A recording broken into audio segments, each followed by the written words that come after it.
النهارده بقى هعمل معاكم شويه بوتفور ما تقوليش بقى لاي حد عليه من جماله ومن حلاوته. دايب دايب دايب زي ما بتدخليه الفرن زي ما بيطلع رسمته زي العسل جميل. انا عملت منه الرسمه ده اهي اللي هي ديت النقشه ديت بالقمع ده اهو، وعملت كمان بالرسمه اللي هي دي. يعني كده عملت ايه رسمتين، عملت منها الطويله عملت منها المدوره، شكلت بقى وايه غيرت بقى بكل الاشكال. وكمان ايه بصي الجمال ده، شويه شوكولاته بيضه شويه نوتيلا وايه ظبطت الايه الشكل. لو الطبق ده هتشتريه من بره بكام وليه بالمبلغ، وكنت بسمع اسعار في رمضان اسعار خياليه بصراحه. انا قلت احنا قاعدين في الاجازه والعيال عايزه تاكل حاجه حلوه ويتسلوا بالليل، هم قاعدين بقى الاجازه طويله انت عارفين. قمت بقى واخده ايه شويه سمنه على شويه سكر، وهتخشوا تشوفوا المقادير ولا تقولي لي بقى افصل البيض عن سكر. بص من غير اي تعقيدات هتخشي وتتمكني من المقادير البوتفور بكل سهوله. شوفي بقى النعوميه، شوفي عسل دايب دايب دايب والله دايب، شوفي جميل. هتخشي ومش هتندمي على الوصفه الجميله ده لو جبت الطبق من ده من بره بالشيء الفلاني. شوفي ما شاء الله جميل. اتفضلي كده وتكون مشاهده سعيده على حضراتكم. وشوفي الكميه قد ايه ما شاء الله. عبي بقى في حافظ وشوفي بقى الكميه ديت وزوقي على قد الاكل اول باول. اتفضلي وتكون مشاهده سعيده على حضراتكم. هنخش بقى في وصفتنا النهارده اللي هي البوتفور. العيال اللي قاعدين في الاجازه وعايزين ياكلوا حاجه حلوه هعمل معاكم كيلو من الزبده اللي هي فرن جنه كريستال اي نوع تكون ايه من السمنه ده ما شاء الله اهي. نزلها كده اهو. وبقى ايه منزله على الكيلو الزبده 350 جرام من السكر، 350 جرام من السكر بالمضرب اهو بسم الله. وتقومي ايه مدوبه كل ده اهو الاول كده اهو عشان هيدوخنا اهو باش تقيل على المضرب يعني كده ما شاء الله. انا بضرب على ايه درجه حراره متوسطه لحد ما انا عايزه المكونات اللي هي ايه السمنه والسكر تبقى عامله زي الكريم. اضربي بقى لحد ما توصلي للقوام اللي ايه الكريمه دي كده. بعد ما ضربت السمنه بالسكر ضربتهم جميل خالص اهم بقوا زي العسل ناعمين خالص. هبدا انزل ببيضه الكيلو السمنه عليه 350 جرام من السكر، عليهم 5 بيضات بالصفار بالبيض بكله. ما تمشيش بقى ولا حد يقول لك حط البياض وشيل الصفار، لا كله زي بعضه صدقيني. وهي وفانيليا وهيطلع معاكي احلى بوتفور دايب. الفانيليا هحط 5 اكياس، كل بيضه لها ايه لها كيس فانيليا كده 5 اكياس. وهبدا انزل ببيضه اهو.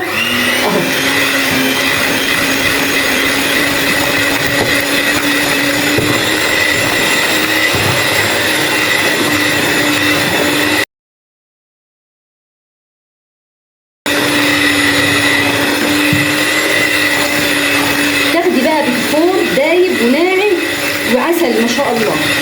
وهنزل بالبيضه اللي فاضله و5 اكياس فانيليا بالكيلو السمنه عليه 350 جرام من السكر، عليهم 5 بيضات كاملين ما تفصليش حاجه عن حاجه، و5 اكياس فانيليا كده ما شاء الله. خلصت البيض والسكر والسمنه والفانيليا. هنزل بقى بايه اول حاجه لو انت عايزه تقسميه تعملي نص كاكاو ونص فانيليا عادي. حطي بقى هنا هتحطي ايه عشان قبل ما تقسمي العجين هحط معلقه ممسوحه بتاع اللي هو كيك شيف اهي. ما تقوليش ما حدش بيحط، لا ده انت لو ما حطيتيش عليه بيكنج باودر مش هيطلع معاكي كويس. بصي معلقه ممسوحه بس اهي، شوفي ممسوحه مش مليانه يا دوبك اهي. وايه كمان ومعلقتين نشا، ادي معلقه هرميه وادي معلقه هرميه من النشا ماشي. كل ده اهو قلبيه ودوبيه مع بعض ما شاء الله عليه. عايزه بقى تقسمي اقسمي، مش عايزه براحتك يعني اللي انت عايزاه. انا بقى هنزل بكيلو و100 جرام من الدقيق، كيلو و100 جرام من الدقيق اهو. انا وزناه ونخلاه 3 مرات. سهل وبسيط وخفيف. هتنزلي بقى بالدقيق تدريجي لحد ما ايه ما تلمي العجينه وما تحاولي ما تضيعيش الهواء بتاع العجين. بقطارف ايديا كده اهو، اهو شوفي بقطارف صوابع ايديا ما شاء الله، عشان ما ضيعش الهواء بتاع العجين. وكده ما شاء الله انا لميته اهوت. هبدا اخد حته صغيره اعملها بالكاكاو اهو كده اهو، وهسيب الباقي بالفانيليا.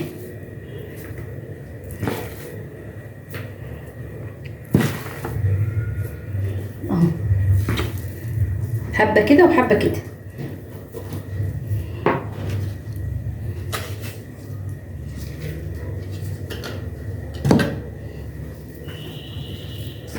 كده ما شاء الله بعد ما خلصت العجينه ديت اللي هي الفانيليا العاديه، وديت اللي هي بالكاكاو، هتبداي بقى تاخدي في القرطاس الحلواني لو عندك مكنه زي ما حضرتك عندك ما شاء الله. هتمسكي بقى القمع اللي هو عندك دهوت اللي هو اللي فاتحه ده والقرطاس، وبصي ايدك ده اهي ماسكه كده، وشوفي بقى ما تكبرهاش قوي وما تصغرهاش قوي، الحجم ده بيبقى حلو اهي. كبيره قوي ديت يعني يا ستي مثلا لو عملتيها مع بعضها، عملتي اتنين قبل بعض في حطيتهم بالشوكولاته هتبقى مش حلو اهي ما شاء الله.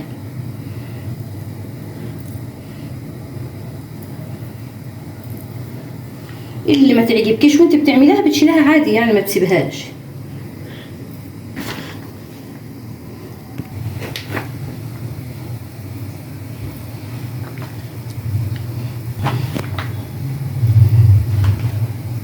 كده هو خلص الكميه كلها كده اهو، وكده خلاص خلصت الكميه اهوت. هبدا بقى ادخل على درجه حراره 180 من تحت بس، تبدا تاخد من لون من تحت، تبداي تولعي لون بسيط خالص من فوق، تاخد لون كده وتطلعيه بقى. هوريكم بعد ما يطلع. كده انا خلصت الفانيليا، وهبدا بقى اعمل معاكم الشوكولاته اللي هو بالكاكاو ده اهو. هنحط عليها كاكاو من اللي هو الخام. قومي ماسكه وغيرت القمع بتاع البيتفور، جبته حاجه رسمه تانية ما شاء الله.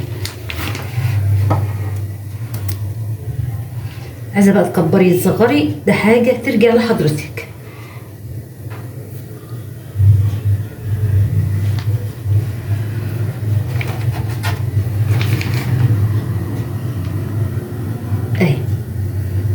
عايزه بقى تشكلي بقى، تعمليها طويله تعمليها مدوره براحتك بقى.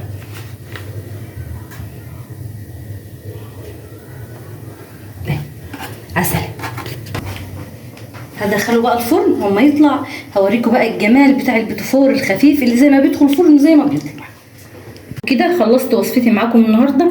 البيتفور الجميل زي ما دخل الفرن زي ما طلع، ادي اللي بالكاكاو، وادي عملت اللي هو الفانيليا رسمه بالقمع ده، ورسمه بالقمع التاني الصغير ده اهو، يعني عملت رسمتين ما شاء الله. شوفي عسل عسل عسل. كده بقى هبدا اشكل التشكيل بقى زي ما انت عايزه شوكولاته، عايزه مربى، بس انا بصراحه المربى بتلين البيتفور، اما الشوكولاته او النوتيلا بتفضل زي محتفظه بزي ما هي. هتاخدي بقى، انا عامله صغير وعامله كبير، هاخد الصغير على الصغير. شوفي اهي ديت على ديت اهي، تقوم واخده حته الشوكولاته او النوتيلا في النص كده كده اهو، وتقومي جايبه التانيه عليها كده وغمسها برده كده اهي. التشكيل بقى زي ما حضراتكم عايزين، يعني بيرجع بقى لحضراتكم ما شاء الله. برضو نفس النظام هتعملي برضو كده. كفايه بس ان البيت مليان حاجات خير في البيت. عيل عايز جعان هتديله مثلا شويه بيتفور مع من ده، شويه شاي، شويه نسكافيه، هياكل ويشبع ويبقى زي العسل في بالليل في العشاء كده، بدل الجبنه والحاجات دي. ادي دي شكل. عايزه بقى تغطسي خالص براحتك برضو، عايزه تغطسي برضو يعني الشوكولاته كله، يعني التشكيل ده بيرجع لحضراتكم اهو. لو عايزه بقى تشكلي كده خالص اهي كلها كده. بس انا بصراحه ما بحبش الشكل اللي هو كله شوكولاته ده. عيالي اللي بيحبوا بقى الحاجات دي، لكن انا لا. اهي تنزلي بها كده اهيت، وتقومي جايبه شوكولاته من اللي البيضه، وتقومي بقى ايه عاملاها من على الوش، هتطلع معاكي جميل كده اهو.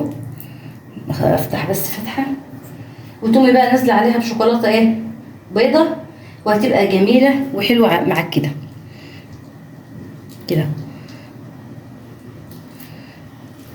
وهتقومي بقى ايه جايبه كده اهوت شويه فلفل كده.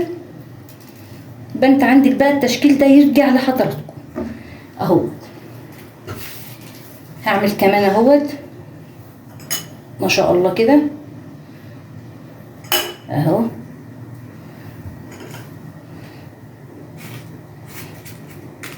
شوفوا بقى زي ما انتوا عايزين اعملوا الشكل اللي انتوا عايزينه وبتحبوه اعملوا. انا هعمل بقى كده اهي، وبعدين ايه تقومي سايبه كده اهو، وهتخلص بقى الكميه كلها. هوريكم يعني ايه بعد ما اخلص خالص، او خلاص هي كده نعتبر خلصت بقى. انتوا بقى شكلوا زي ما انتوا عايزين، وكده اكون خلصت الفيديو بتاعي النهارده. ومع السلامه، ومع فيديو تاني.